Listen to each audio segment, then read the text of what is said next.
शपथविधी सोहळा पार पडणार आहे, कसं बघता तुम्ही याकडे?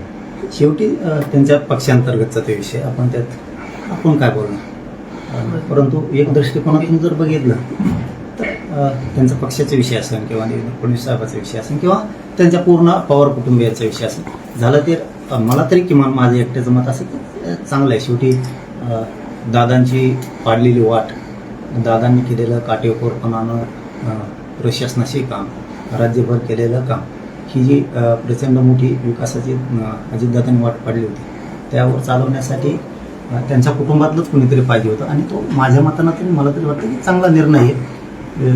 पहिल्या परत महाराष्ट्राच्या महिला उपमुख्यमंत्री होत आहेत, हा पण एक चांगला विषय आहे.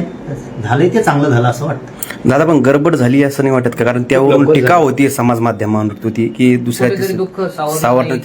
महाराष्ट्र दुःखात असतानाच इकडे बैठका झाल्यात आणि इतक्या गडबडीने सगळं होतंय, त्यामुळे कुठेतरी टीका पण होताना पाहायला मिळते. या सगळ्या गोष्टी, या गोष्टीला उशीर होतोय की नाही होत, राजकीय डावपेच हे नाही सांगू शकत आपण. आपल्याला त्या ज्या गोष्टीतलं आपल्याला माहिती नाही, त्याबद्दल आपण बोलू पण नाही. परंतु त्यांच्या जागेवरती, अजयदादांच्या जागेवरती त्यांचाच माणूस पाहिजे होता, हे मात्र खरं आहे. तिथं योग्य न्याय मिळाला असं सध्या वाटतंय. त्यामुळं चांगलं झालंय ते चांगलं झालंय, पण निर्णय उशिरा लवकर याबद्दलच्या माहितीचं आपल्याला उत्तर देता येणार. पण मी पवार कुटुंबाचा उल्लेख केला आता. शरद पवार जे असं म्हणतायत की आम्हाला त्या गोष्टीबद्दल काही माहिती नाहीये आणि ते देखील शपथेला जाणार देखील नाही अशी माहिती आहे. म्हणजे कुटुंबात देखील संवाद झालेला नाही असं दिसतंय पवारांच्या म्हणण्यानुसार. तर पुन्हा तिथंच विषय येतो, तर त्यांचा राजकीय डावपेच असू शकतात, काय असू शकतं. परंतु आताची घडी अशी आहे आता, म्हणजे त्या ताई साहेबांसाठी, सुमित्राताई साहेबांसाठी की सगळ्यांना मिळून मिसळून घेऊन चालणं त्यांच्यावरती ती जबाबदारी. कारण त्याचं सुद्धा आता त्यांना लक्ष ठेवावं लागणार आहे की आपले सगळा परिवार, आपलं राज्यातले सगळे कार्यकर्ते त्याच्यात चिक्केबंदी खेळणारे खूप येणारे जातात. कारण काही गिधडं आतापर्यंत नव्हते, ते दादाच्या पश्चात मात्र आता घिरट्या घालायला लागतात. याच्याकडे सुद्धा ताईंना उपमुख्यमंत्री पद घेतल्याच्या नंतर लक्ष ठेवावं लागणार आहे. कारण दादा होते, अजितदादा हे दादा होते. इतकं त्यांच्या मागं ताण असताना सुद्धा त्यांची सुद्धा खूप कसरत झाली. हे सोपं नाही, मी सांगतोय. आता त्यांनी कसं घ्यायचं याच्यातून जीव त्याचा प्रश्न, जे आम्हाला वाटतंय ते आम्ही बोल. दादांची जर एवढी कसरत होत होती तर दादांसोबत काही दिवस महिने न दिसणारी गिधडं आता पुन्हा सक्रिय झाली. म्हणजे हे गिधडं असे येतं, एक दोनच आहेत, जास्त नाही. तर त्यांचा तो पक्षाचा विषय त्यांनी बघितला पाहिजे. पण जे वाटतंय ते आपण बोलणारच.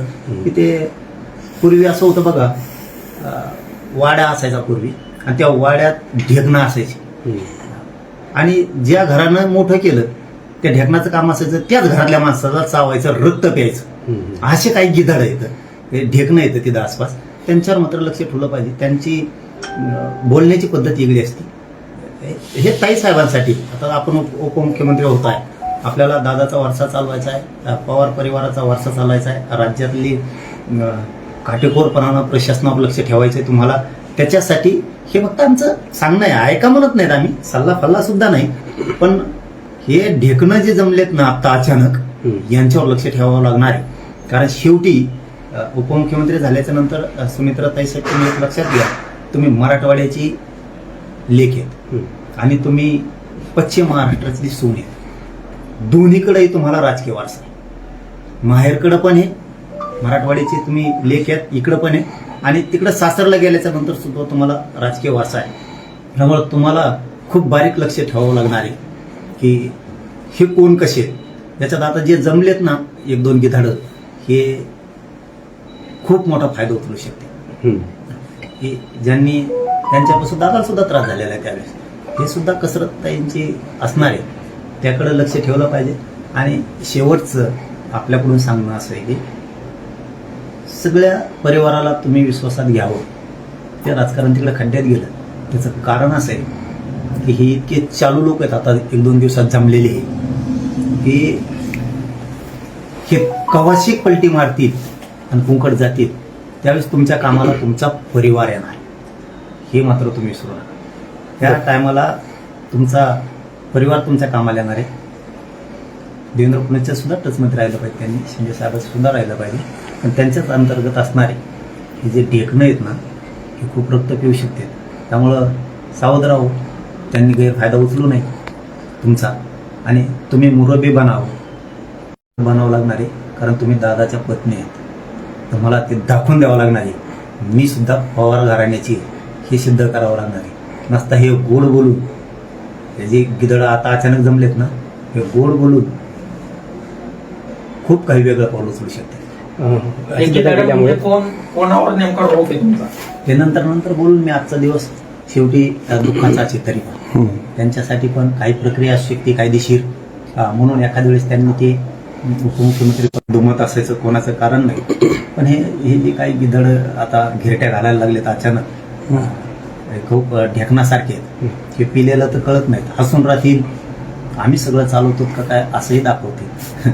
पण हे खूप चालू आहे, यांच्यापासून सावध असलेलं पाहिजे. कारण खूप मोठा वारसा सुमित्राताईंना चालवायचा, खूप मोठा. आणि याच्याच बरोबर सुमित्राताईंबरोबर त्या वहिनींबरोबर एक सांगणं आहे की त्यांच्या दोन्ही मुलाला जर दादांनी काही सल्ले दिले असतील, त्यांच्या ते दुसरं मुलगा पार्थ आणि दुसरा एक आपला जय पवार, काही सल्ला दिला असेल तर आपण मात्र आता त्याचं काटेकोरपणे पालन तुम्ही सुद्धा आता दादाच्या सल्ल्याचं करायला पाहिजे. कारण तुमच्या खांद्यावरती खूप मोठी जबाबदारी आलेली आहे. आईचं पाठीराखा तुम्हाला बनायचं आणि ती आई आज राज्याचा कारभार हाकणार आहे. त्यामुळं दोन्ही पोरांनी खूप आता हुशारीनं पाऊल टाकलं पाहिजे. कारण राजकारण असतंय, त्यामुळं दादा होते आणि तुम्हाला खरं भरण्यासाठी हे थोडे तुमचे डावपेच तुमच्याविषयी करू शकते. बरं, बीडचं पालकमंत्रीपद अजितदादा गेल्यामुळे रिक्त झाले, त्या ठिकाणी पुन्हा एकदा धनंजय मुंडे यांची वर्णी लागू शकते अशी चर्चा आहे. आणि पाहायला गेलं तर आज धनंजय मुंडे यांनी वरच्या निवासस्थानी देवेंद्र फडणवीसांची भेट देखील घेतलेली आहे. त्यामुळे त्यांच्याकडून कुठेतरी प्रयत्न केला जात आहे. हे तसले अर्थ काढण्यात काही अर्थ नाही. ते धरण्यात करत मागे एकदा असंच पळालो कुठेतरी, ते म्हणले हा दिल्लीला कुठे घेतं काय माहिती, ते असंच पळत नसतं. ते दाखवायचे आरडा करते, मला हे मिळणार आहे, ते काही मिळत नाही, मंत्रीपद मिळणार नाही, काय संबंध आहे. इकडं पुरा देवारा करून ठेवलाय सगळ्यांना, इकडे काय मिळणार आहे. आणि अजितदादा जितके हुशार झाले तितकेच फडणवीस साहेब सुद्धा हुशार झालेले. ते कशाला संपून घेते त्यांचा पक्ष इतकी घाण घेऊन. कारण होण्याच्या अगोदर तुम्ही बघितलं असेल ना, तेव्हा नुसती चर्चाच होती तर लोकांनी एवढं ट्रोल केलं, झाल्यावर कसं व्हायचं त्या पक्षाचं. त्यामुळे हे जवळपास ना अशी माहिती मिळते की हे गेल्यातच जमा होते, तिकडं गेल्यातच जमा होते. पण आता हे दुर्दैवी घटना घडली, पुन्हा हे दुखणे नीट झाले, लगेच पळायला सुरुवात झाली लगेच. म्हणजे हे आमचं म्हणणं नाही, ते त्यांच्या पक्षाचा विषय, पण सावध राहणं खूप गरजेचं आहे. आतून बाबा काय रचित येत हो, पण तर आम्हीच पक्षवाढी तो दाखविते, आम्हीच तुमच्या मागे दाखविते. त्या ताईंना सुद्धा म्हणते आम्ही हे तरच सगळे. आणि राजकीय करिअर खराब सुद्धा ताईचं करू शकते ती, इतकेच आभार आहेत. त्यामुळे यांच्यापासून एकदा उपमुख्यमंत्रीपद मिळालं, कारभार हातात घेतला तर खूप विचारपूर्वक त्यांनी पाव उचलायला पाहिजे की जे इथून पाठीमाग घडलं ते पुढं घडू नये. आणि एक नावलौकिक त्यांनी दादाचं कमवलेलं नावलौकिक तसंच त्यांनी कायम केलं पाहिजे, हीच अपेक्षा आहे. बरं, एक शेवटचा प्रश्न. दादांच्या विमान अपघाताबद्दल वेगवेगळ्या शंका उपस्थित, काहींनी तो अपघात नव्हे तर घातपात आहे असं म्हटलेलं आहे.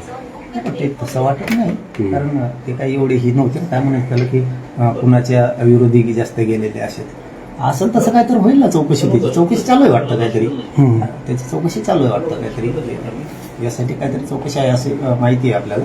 परंतु आपण आहेत हे बघा, जर तसं वाटलं म्हणले तर ते चौकशी होईलच, काही हरकत नाही. चौकशी करायला काय हरकत आहे जर काय असेल तर. दादा, शेवटचा प्रश्न असा आहे की आता दोन्ही राष्ट्रवादींनी एकत्र यायला पाहिजे का? कारण दोन्हीकडच्या नेत्यांमध्ये त्यावरून आता एक घमासान सुरू झालेला आहे.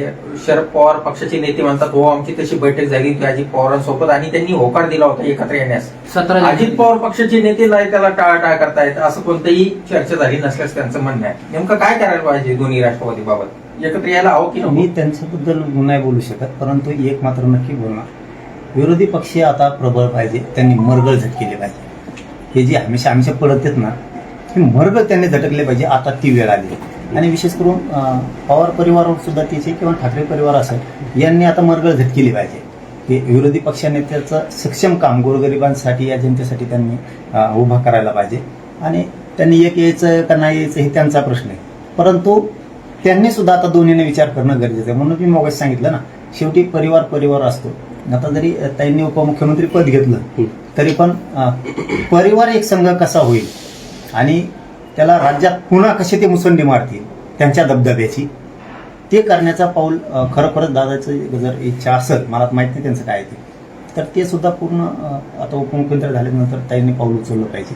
कारण त्यांच्यावरती खूप मोठी जबाबदारी. ह्यो खूप काटेरी रस्ता आहे. आता ह्यो रस्ता खूप काटेरी. दादा होते, धकत होतं, काही असलं नसलं, आज खूप मोठी जबाबदारी या सुमित्राताईंवरती आली. ती काटेरी रस्ता आहे आणि काटेरी रस्त्यावर चालताना आपल्या आसपासचेच काटे काढण्याऐवजी जास्त काटे टाकीत असतात, फक्त ते दिसून देत नाहीत. आणि ते काटे टाकणारे मात्र जमायला लागले, 100% जमायला लागले. आधी नव्हतं.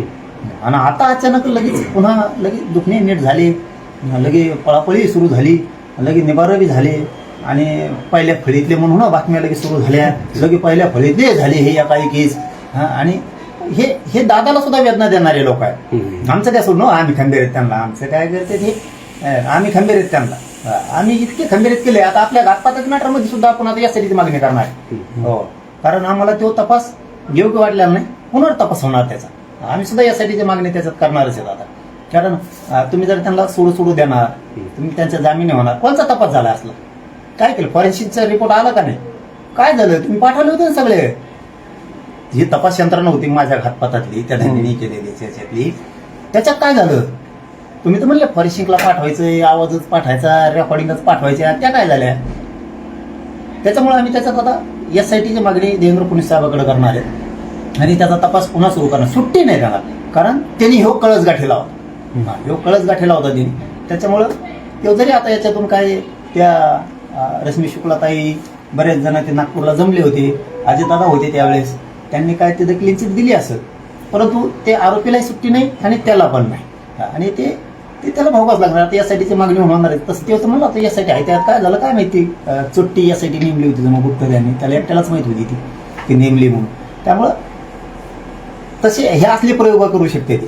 त्यामुळं काय असतं, पुढच्या काळात ताईंनी उपमुख्यमंत्री झाल्याच्या नंतर खूप गप राहून हे राजकीय फायदा ताईच्या माध्यमातून वेगळ्या पद्धतीने उठू शकते ते गीतागत. आणि त्याचबरोबर दोनही पोरांनी तिथून मग काय झालं असं नसन झालं ते विषय त्यांनी आता काय म्हणतात त्याला गंगेत वाहलं तसं त्यांनी ते विषय सोडून देऊन आपल्या आईच्या पाठीशी ठामपणानं दोन्ही मुलांनी उभा राहून सगळा परिवार पुरा त्यांचा एकजूट करून की पुढचे पावलं त्यांनी चांगले टाकलेच पाहिजे. असू शकतं काही दादांचंही म्हणणं त्यावेळेस असू शकतं मुलांच्या बद्दलचं, किंवा नसूही शकतं, आपल्या त्यांच्यातलं काय माहीत नाही. काही सल्ले दिले असतील तर मात्र आईच्या पाठीशी खंबीर राहून सगळं कुटुंब एक करायचं शिकलं पाहिजे. आणि सावधगिरीनं, ही काटेरी रस्ता आहे खूप, आता सावधगिरीनं पाऊल टाकलं पाहिजे ताईंनी स्वतः. कारण हे गिधाडं दादाला जितके माहीत होते ना तितके ताईला माहीत असते ना असं नाही. ते फक्त दाखवू शकते आमची माया सगळी तुमच्यावर, आमचं सगळं काय असं आयुष्य तुमच्यावरती. आणि ते मात्र असा चौकून घेरा टाकू शकते, खूप मोठा घेरा टाकू शकतात. कळून तर देणार नाहीत, पण मागं पुढं काय ते बसणं त्यांचं, त्या अंत्यसंस्काराच्या दिवशीच काय चर्चा का काय झालं, म्हणजे थोडंसं ते लक्षात घेण्यासारखं आहे. त्यांनी झालं दादांचे आता त्या जागेवरती त्याच ताकदीचा माणूस असणं आवश्यक होतं, तर त्या दोन्हीकडचा अनुभव येता येईल, त्या लायक आहेत 100%. फक्त सावध राहिलं पाहिजे. आमच्यामुळं नाही, आम्ही त्यांच्या पक्षासाठी म्हणतो. आणि बाकी काय, ओके, थँक्यू दादा.